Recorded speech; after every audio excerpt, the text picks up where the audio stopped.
What's up, Ragin Nation? How's it going? This is Alex Yu, and you're watching a Ragin Ronin review. I got a review for you. Last night, I watched Ant-Man, and Ant-Man is the 12th film in the Marvel Cinematic Universe. It is also the 6th and final film in Phase 2, and I gotta say that they ended Phase 2 in a very big way. Now, that's kind of ironic because we're dealing with Ant-Man, but I gotta say that they really ended it on a very grand scale. Now, before I begin this review, I'll let you know that this review of Ant-Man will be spoiler-free, so you don't have to worry about any specific plot points and details revealed because I'm not gonna go there. So, Ant-Man, a film that I have been waiting for a very, very long time since they announced it, and it was mainly because I wanted to see something different. We've been seeing, sequels for Iron Man, Thor, Captain America.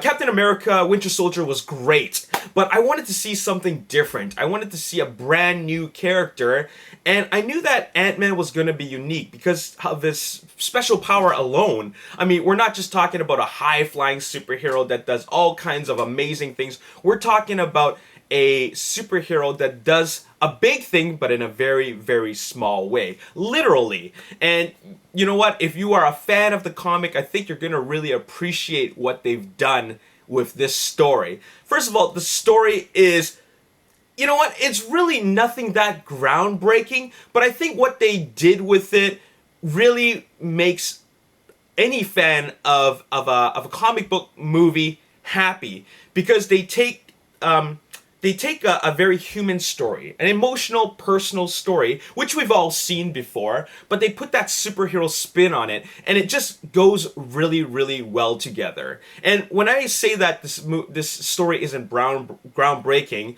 what I mean by that is we've seen this type of thing before. We've seen the father, he wants to get back with his daughter, but he can't because the family's divorced. He goes to prison, and he got to find some way to redeem himself, and he redeems himself in a very big way, all right, even though he is a very tiny superhero, but he redeems himself in a very big way, and that's the story. That's really the story. We've seen this type of thing before in a lot of other films, but they put the heist story into it. This is a heist film.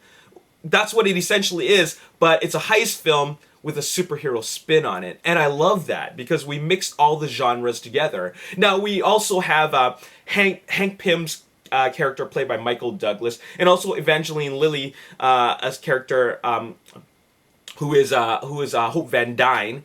And they have a little bit of a subplot as well, and that is the estranged daughter story, which we've all seen before as well. So it's nothing really groundbreaking in terms of the human element of it, but I enjoyed the human element of it. I like that they mixed an emotional story with this superhero film. It's something that we don't really get a whole lot of in the previous Marvel films, Marvel Cinematic Universe films, except for a little bit of parts of Captain America, but still, this one does it really, really well, because I think that the element of wanting to see your daughter again and wanting to connect that relationship is something that a lot of people can really connect to because it's a very human story. So I love the emotional element about the story. Now let's talk about the superhero aspect of the story, and that is the whole shrinking down in size and all of Ant-Man's really awesome abilities. I loved every minute of it, okay? Every second of it. Anytime that he's Ant-Man, it is spectacular. It's spectacular in the sense that when he is Ant-Man, and when he's all shrunken down, it just feels so grand. Everything just feels so much larger than life, literally, because of the way they filmed it. They call it macro photography or something like that. Macro cinematography, something like that. I forgot the actual term, but it just feels really, really grand. And combined with IMAX 3D, it just brings you to a whole new world of filming or cinematography that we've never ever seen before. And when he's Ant-Man, it's just a lot of fun, especially when he's with his buddies. Okay, we all know who his buddies are. Okay, but for those that don't know anything about Ant-Man, I'm not going to spoil it. But when he's with his buddies, it's just a lot of fun. And I'll tell you that I've never felt such an emotional connection to an ant. This is a character called Ant-Man, so therefore there will be ants. And I've never really felt such an emotional connection. I mean, Peyton Reed, the director, he made ants into actual characters. That's something that I think was a very, very challenging task, but he was able to pull it off. And I really felt that these ants are so they got personality to them, and I didn't even realize you could do something like that. I mean, we've seen Honey, I Shrunk the Kids, but this really takes it to a whole other level. Okay, so I really enjoyed a lot of the Ant-Man scenes. And Paul Rudd, how can you not Paul Rudd? I mean, I'm not just saying that Paul Rudd is a great actor just because he's Paul Rudd and what he's done in the past. I like Paul Rudd because he's charming in this movie. I like Paul Rudd because he's charming in a lot of the other films that he's done, and he brings his flavor of acting into the mix. And he's always the passive, nice guy, which he is, but that's something you can't hate. Okay? This isn't much of a stretch for him in terms of acting, but it's a stretch for him in terms of extending his range in his physical abilities, because he does a lot of stunts in this film, and I'm really impressed. It's nothing like I've ever seen before, because he's always playing in a lot of like rom-coms and a lot of other types of raunchy comedies, but I didn't expect to see him doing what he did. And it wasn't just about putting on the suit and having a stunt double do it. I mean, that is him doing those stunts, and I'm sure there was a stunt double, but still, for the most part, it's him, and he's totally believable, and I really felt the emotional connection as being really believable. So the whole time throughout the movie, I was engaged, and a huge part of that was Peyton Reed's direction. Now, I know that I've mentioned before that I was disappointed that Edgar Wright had to take off from the project because of creative differences, but Peyton Reed really did a good job by taking over the reins of the director's chair, okay? But you can still see Edgar Wright's fingerprints all over this film. In fact, I'm sure a huge portion of this film that was directed by Edgar Wright was actually still kept intact. If you've seen any of Edgar Wright's films in the past, you will know that Edgar Wright's fingerprints is totally on this film, so you don't have to worry too much about that. Now, as for the writing, I think they did an excellent job, because I love the entire movie. A lot of moments of dialogue were kept really humorous. I mean, we're talking about Peyton Reed here, who is responsible for so many comedy films, especially Will Ferrell films. And then we have a script originally written by Edgar Wright and Joe Cornish. You can see his work in the film, but you also get Paul Rudd and Adam McKay also writing the script. Okay, Paul Rudd made his contributions, and I think that's great because he's writing his character into the film. And then you have Adam McKay, who's responsible for a lot of Will Ferrell comedies,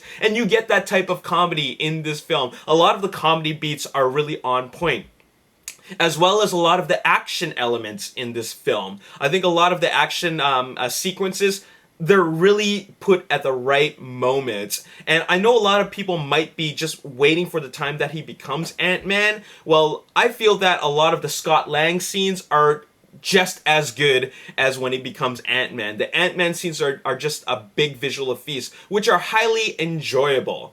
And as for the performances, I think that all the characters and all the actors, they're just done really well. Michael Douglas, okay? Michael Douglas, he is Hank Pym. Okay, he does Hank Pym so well, and Paul Rudd as Scott Lang, you know what?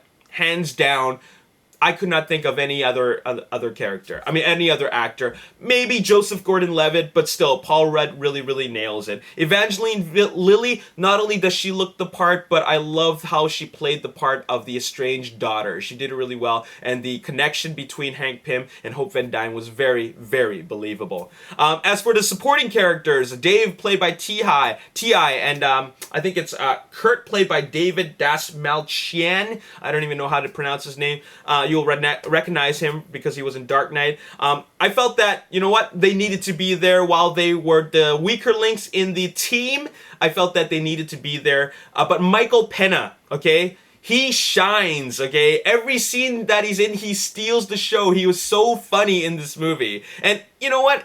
it's very, very crowd pleasing. He'll make you laugh, along with a lot of the other comedy scenes. They will make you laugh, and all the action elements is nothing like we've ever seen before. Because, well, first of all, we have Corey Stoll playing Yellow Jacket, and I think that the lead-in to the bigger story, the grander story of course, there's got to be a saving the world element in this, but it's not so grand. He leads it quite well. He plays that sniveling type of double-crossing, that character, that villain where you know, he starts off as an apprentice, but then the apprentice wants to take out the boss. Okay, we've seen this type of thing before, so nothing groundbreaking there. But I find that he played the character quite decent. Okay, he played it quite decent, and I think that he did a decent job. Okay, but I still gotta say that the villain is the weak link in this entire movie. Okay, the villain really is, you know, I think there's a plague for the Marvel Cinematic Universe films, and that is the villains are never really that strong. Okay, they're never really that hugely memorable. I mean, iconic. Okay, we don't have any real iconic villains in Marvel Cinematic Universe. They will never go down in history as being iconic villains. Not like Predator, the Alien, or Darth Vader, or Sugar from No Country for Old Men. These are scary villains, but I don't think any of the villains ever in Marvel Cinematic Universe are really ever that scary and iconic. Okay, so that's the only weak link I can think of, but everything else about this film I really loved, totally enjoyed, vastly entertaining, fully engaged, and of course, one more thing, all the freaking Easter eggs. Okay, all the nods to the Avengers and all the Easter eggs were completely pleasant surprise. Okay, something happens in this movie that is completely unexpected, and I loved every minute of it. Okay, it just, like, I literally went, whoa, while I was watching it, and I think that a lot of the fans were very, very pleased when they saw it happen. I'm not going to say what it is, but stay tuned for my spoiler review. We're going to do a spoiler chat for this movie, and I'll tell you all about it. But anyways, highly recommended. Watch it in IMAX 3D. I'm going to give this movie a 9.25 out of 10. Okay, this goes up there with Winter Soldier, Iron Man, and Guardians of the Galaxy. It's a film that I highly have a lot of high praise for. And a lot of people out there thought that an Ant-Man film would be stupid. Well, you are hugely wrong, okay? This is the superhero film that we've been waiting for. After so many of the same type of stories, saving the world. You know what? This is something very, very different, and you're gonna have a lot of fun with it when you go watch it. Anyways, that's all I gotta say in this video. As always, if you enjoyed this review, hit the like button, subscribe to the YouTube channel, like me on Facebook, The Ragin Nation. Also follow me on Twitter at Ragin Nation. My name is Alex Yu. Thanks for watching. I'll see you next time. Peace. Classic version of Storm. This is when she has her mohawk, and I'm glad we're finally seeing this version. We saw Storm, played by Halle Berry, but